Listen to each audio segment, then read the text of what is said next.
I'm Chloe, and I'm here to tell you about my research into the immune response against virus infections. I think it's fair to say there's been no escaping the news about COVID after the last few months, and that's only one of the viruses infecting people across the world right now. But I'm here to tell you it's not all doom and gloom, despite what it sometimes feels like, because your body's actually super cool and has loads of different ways it tries to fight off these viruses so you don't get sick, and that's what my research focuses on. When you're infected with the virus, your body goes through two general stages. The first is called the innate immune response, and this is when your body doesn't know what the invader is. It could be the common cold, it could be COVID, it could be chickenpox. Now, I want to imagine you're in a dark room and something's come through the door. An alarm has sounded to let you know that there's something there, but you don't know what it is yet because all of the lights are off. To protect yourself, you throw everything at it that you have available.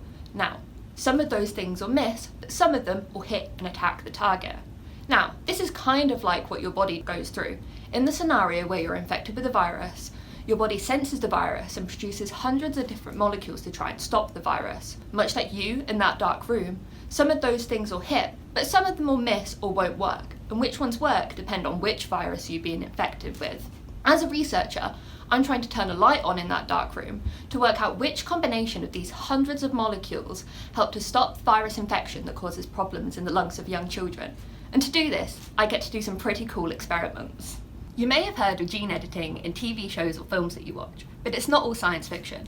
As biologists, we use gene editing technology to try and answer our scientific questions. In fact, 2 women have just been awarded the 2020 Nobel Prize for their work in developing the technology. I'm using gene editing technology to modify my cells and to try and answer my questions. Each of the hundreds of molecules I mentioned corresponds to a gene, so I'm taking millions of cells and each one getting rid of a single gene to try and work out which ones are important to stop infection. Once I've edited my cells, I infect them in the lab with a fluorescent virus. This means that when I look at my cells under a microscope, if they're infected, they'll glow red, but if they're not infected, I'll just see black.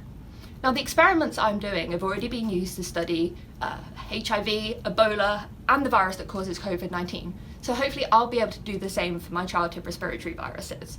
The more we know about these viruses and how our bodies fight them, the better chance we have at defeating them. I hope in the last 3 minutes I've convinced you that your bodies are actually super cool and it's not all doom and gloom, so remember that next time you're watching the news.